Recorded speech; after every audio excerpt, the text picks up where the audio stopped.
आज हम बात करेंगे मुंशी प्रेमचंद की एक ऐसी कहानी की जो इंसानियत, गरीबी और समाज की सच्चाई को उजागर करती है। क्या आपने कभी सोचा कि गरीबी इंसान को इतना मजबूर कर सकती है कि वह अपने अपनों की मृत्यु पर भी हंसने लगे? चलिए, इस कहानी की गहराई में उतरते हैं। अगर आपको साहित्य और कहानियां पसंद हैं, तो अभी लाइक और सब्सक्राइब करें और बेल आइकन दबाना न भूलें। झोंपड़े के द्वार पर बाप और बेटा दोनों एक बुझे हुए अलाव के सामने चुपचाप बैठे हुए थे और अंदर बेटे की जवान बीवी बुधिया प्रसव वेदना में पछाड़ खा रही थी। रह रह कर उसके मुंह से ऐसी दिल हिला देने वाली आवाज निकलती थी कि दोनों कलेजा थाम लेते थे। जाड़ों की रात थी, प्रकृति सन्नाटे में डूबी हुई, सारा टोला अंधकार में लय हो गया था। घीसू ने कहा, मालूम होता है बचेगी नहीं। सारा दिन दौड़ते हो गया, जा देख तो आ। माधव चिढ़कर बोला, मरना ही है तो जल्दी मर क्यों नहीं जाती? देखकर क्या करूं? तू बड़ा बेदर्द है बे। साल भर जिसके साथ सुख चैन से रहा, उसी के साथ इतनी बेवफाई, तो मुझसे तो उसका तड़पना और हाथ पांव पटकना नहीं देखा जाता। घीसू और माधव चमार जाति के थे और पूरे बस्ती में उनकी बहुत बुरी छवि थी। घीसू बहुत आलसी था, एक दिन काम करता तो 3 दिन आराम करता। उसका बेटा माधव और भी ज्यादा कामचोर था, आधा घंटा काम करता, फिर 1 घंटा चिलम पीता। इसलिए कोई भी उन्हें मजदूरी पर नहीं रखता था। अगर घर में थोड़ा सा भी खाना होता, तो ये दोनों काम करने का नाम भी नहीं लेते थे। जब 2-4 दिन भूखे रह जाते, तो घीसू जंगल से लकड़ियां तोड़ लाता और माधव उन्हें बेच आता। फिर जब तक पैसे रहते, दोनों बेफालतू इधर उधर घूमते रहते। बस्ती में काम की कोई कमी नहीं थी। किसान गांव था, जहां मेहनती लोगों के लिए बहुत काम था। लेकिन लोग घीसू और माधव को तभी काम पर बुलाते, जब कोई और विकल्प न बचता और एक आदमी के बदले आधा काम भी करवा लेना मंजूर होता। अगर ये दोनों साधु होते, तो इन्हें संयम, धैर्य या नियम की कोई जरूरत नहीं होती, क्योंकि वे तो वैसे ही दुनिया से बेपरवाह थे। उनका जीवन बहुत अजीब था। घर में मिट्टी के बस 2-4 बर्तन थे। फटे पुराने कपड़ों से जैसे तैसे बदन ढकते थे।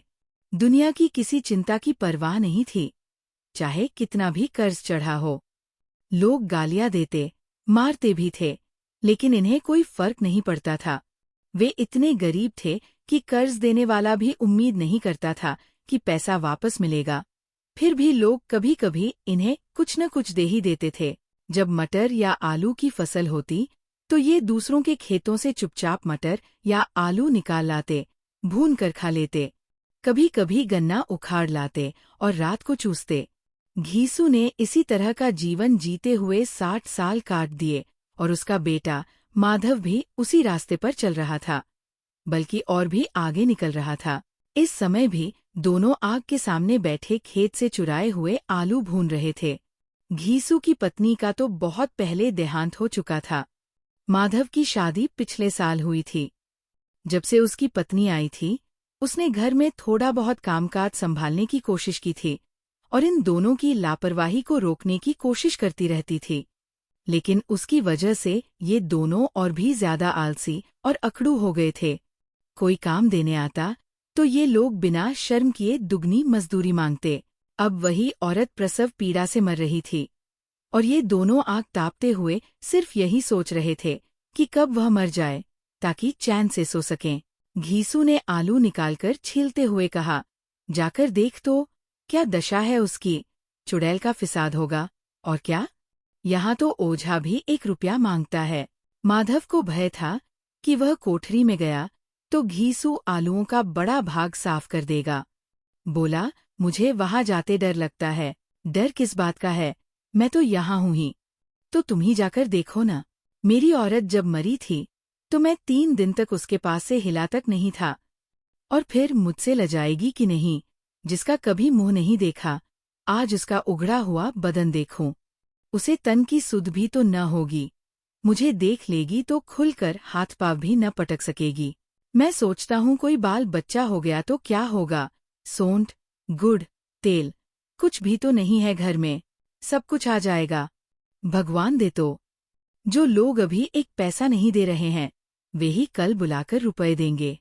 मेरे 9 लड़के हुए, घर में कभी कुछ न था, मगर भगवान ने किसी न किसी तरह बेड़ा पार ही लगाया।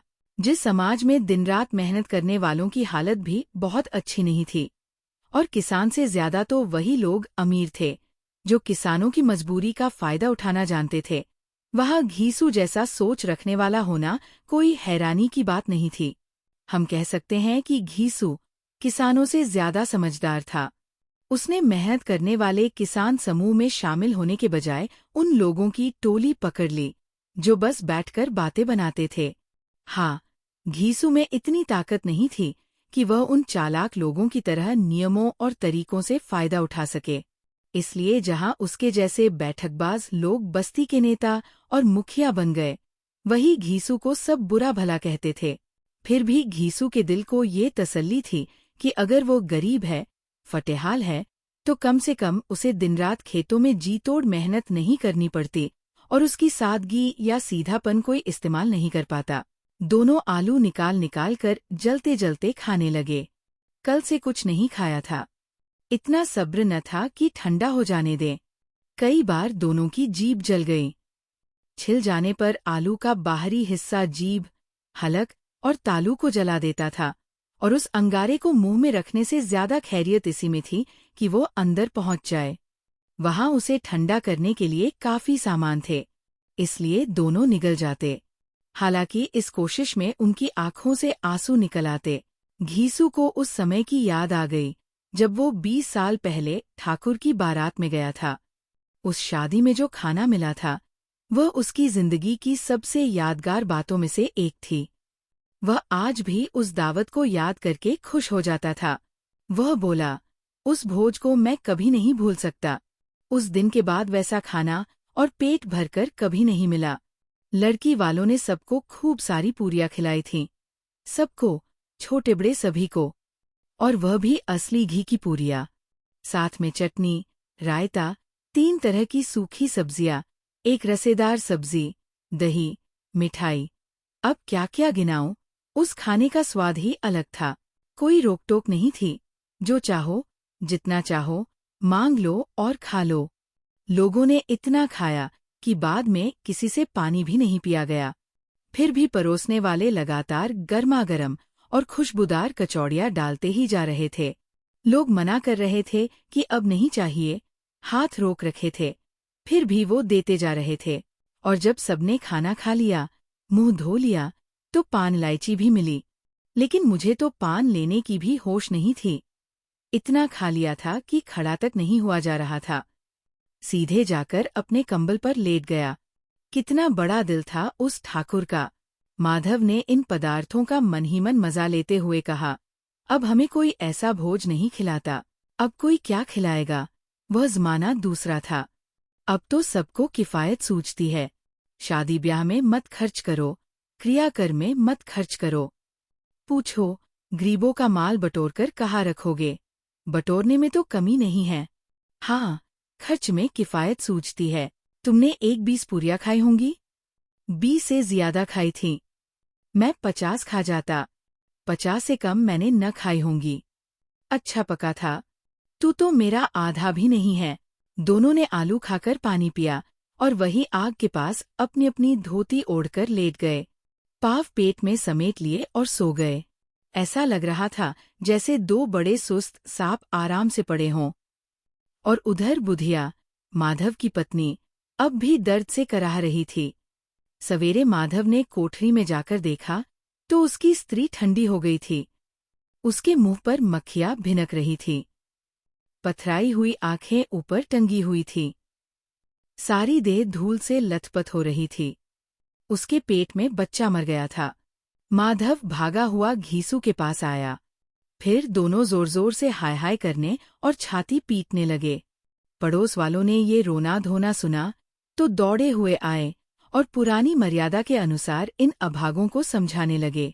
मगर ज्यादा रोने पीटने का अवसर न था। कफन की और लकड़ी की फिक्र करनी थी। घर में तो पैसा इस तरह गायब था जैसे चील के घोंसले में मांस। बाप बेटा रोते हुए गांव के जमींदार के पास गए। जमींदार इन दोनों को पसंद नहीं करते थे।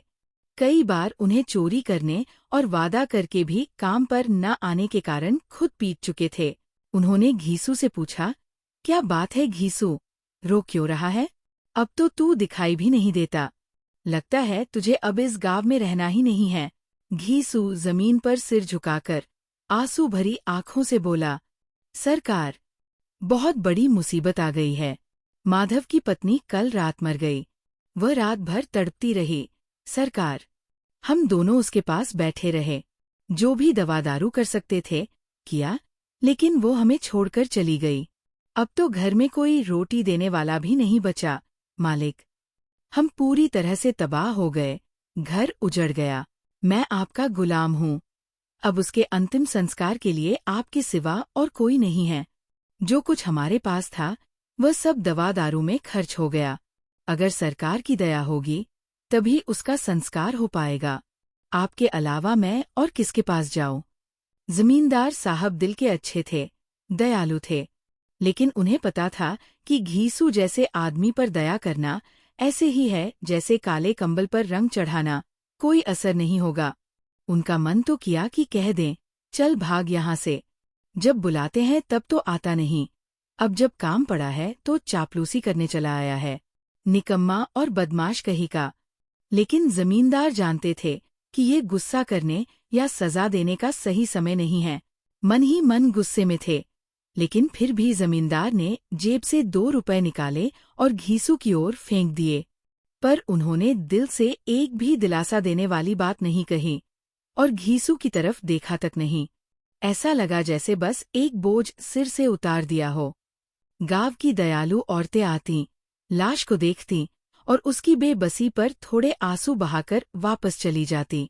बाजार पहुंचकर घीसू बोला, उसे जलाने के लिए तो लकड़ी मिल गई है न माधव? माधव बोला, हाँ, अब बस कफन की जरूरत है। घीसू बोला, तो चलो कोई हल्का सा कफन ले लेते हैं। माधव बोला, हाँ, और क्या, जब लाश उठेगी तब तक रात हो जाएगी। रात को कौन कफन देखता है? घीसू बोला, ये कितना अजीब रिवाज है। जिसे जीते जी तन ढाकने को कपड़ा न मिला, उसे मरने पर नया कफन चाहिए। माधव बोला, कफन तो वैसे भी लाश के साथ जल जाता है। घीसू ने कहा, और क्या, अगर यही 5 रुपए पहले मिल जाते तो कुछ दवा दारू ही कर लेते। दोनों एक दूसरे का मन समझ रहे थे। वे बाजार में यहाँ वहाँ घूमते रहे। कभी एक दुकान पर गए, कभी दूसरी पर। तरह तरह के कपड़े देखे, रेशमी भी और सूती भी, लेकिन कोई कपड़ा पसंद नहीं आया। शाम हो गई। तभी जैसे किसी अदृश्य ताकत के कहने पर वे दोनों एक शराब की दुकान के सामने जा पहुंचे और बिना कुछ सोचे अंदर चले गए। थोड़ी देर तक दोनों वहां खड़े सोचते रहे। फिर घीसू गद्दी के पास गया और बोला, साहू जी, हमें भी एक बोतल दे दो। इसके बाद कुछ खाने के लिए नमकीन और तली हुई मछली आई और दोनों बरामदे में बैठकर आराम से शराब पीने लगे। कई गिलास एक के बाद एक पीने के बाद दोनों नशे में चूर हो गए। घीसू बोला, कफन लेने से क्या फायदा होता?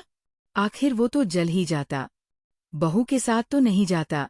माधव ने आसमान की तरफ देखा, जैसे भगवान को गवाह बना रहा हो, और बोला, दुनिया का यही तरीका है, नहीं तो लोग पंडितों को इतने पैसे क्यों देते हैं?